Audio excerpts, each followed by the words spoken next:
PSC ഉദ്യോഗാർത്ഥികൾ ആകാംക്ഷയോടെ കാത്തിരുന്ന 10th പ്രിലിംസിന്റെ 4 ഘട്ട പരീക്ഷാ തീയതികൾ ഇപ്പോൾ പ്രഖ്യാപിച്ചിരിക്കുന്നു. ഡിസംബർ 28-ന് നടക്കുന്ന ആദ്യഘട്ട പരീക്ഷയിൽ 1,90,401 ഉദ്യോഗാർത്ഥികളാണ് കൺഫർമേഷൻ നൽകിയിട്ടുള്ളത്. ഇവർക്കുള്ള ഹാൾ ടിക്കറ്റ് ഇപ്പോൾ പ്രൊഫൈലിൽ ലഭ്യമാണ്.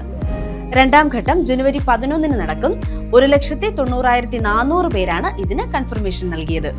കൂടാതെ ജനുവരി 25-ന് നടക്കുന്ന മൂന്നാം ഘട്ട പരീക്ഷയ്ക്ക് 1,90,395 പേരും അവസാനഘട്ട പരീക്ഷയ്ക്ക് 1,90,392 പേരുമാണ് കൺഫർമേഷൻ നൽകിയിട്ടുള്ളത്. അങ്ങനെ ആകെ 7,61,588 ഉദ്യോഗാർത്ഥികളോടാണ് ഇനി നമുക്ക് മത്സരിക്കാനുള്ളത്. കഴിഞ്ഞ ലിസ്റ്റിൽ നിന്ന് ഏകദേശം 900-ഓളം പേർക്കാണ് അഡ്വൈസ് ലഭിച്ചത്.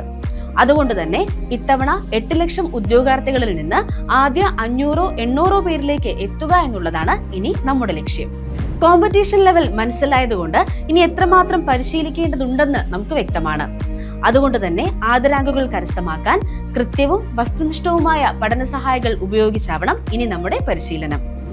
PSCയുടെ സിലബസ് അധിഷ്ഠിതമായ ടാലന്റ് LDC റാങ്ക് ഫയലും മുൻവർഷ ചോദ്യപേപ്പറുകൾ ഉൾപ്പെട്ട LDPQ ബുക്കും കൂടാതെ സ്റ്റഡി പ്ലാനും സ്വന്തമാക്കിയാൽ ദിവസം 75 ചോദ്യങ്ങൾ അടങ്ങിയ പരീക്ഷയും അതോടൊപ്പം മോഡൽ എക്സാം, റിവിഷൻ ടെസ്റ്റ് എന്നിവ ഉൾപ്പെടെ ആകെ 500-ലധികം ചോദ്യങ്ങളും അങ്ങനെ ആകെ 5000-ലധികം ചോദ്യങ്ങളും PSCയുടെ അതേ മാതൃകയിൽ ചെയ്ത് പരിശീലിച്ച് ഏറ്റവും മികച്ച തയ്യാറെടുപ്പ് നടത്താൻ നിങ്ങൾക്ക് സാധിക്കും.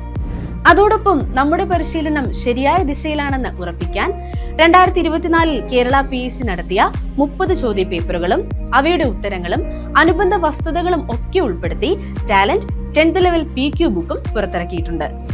ഇത് സ്വന്തമാക്കുക വഴി 2024-ലെ 3000 PSC ചോദ്യങ്ങൾ പരിശീലിക്കുവാനുള്ള സുവർണാവസരമാണ് നിങ്ങൾക്ക് ലഭിക്കുന്നത്.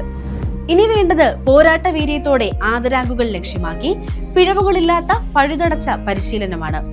ഇത് സാധ്യമാകാൻ ടാലന്റിന്റെ റാങ്ക് ഫയലുകൾ നിങ്ങളെ സഹായിക്കും. കഴിഞ്ഞ ലിസ്റ്റിൽ ഉൾപ്പെട്ട എല്ലാവർക്കും സർക്കാർ ജോലി കിട്ടി എന്ന സവിശേഷതയുള്ള 10th level prelims, secretariat OA പരീക്ഷകളിൽ ഏറ്റവും മികച്ച വിജയം നേടാൻ നിങ്ങൾക്ക് സാധിക്കട്ടെ. ഏവർക്കും വിജയാശംസകൾ.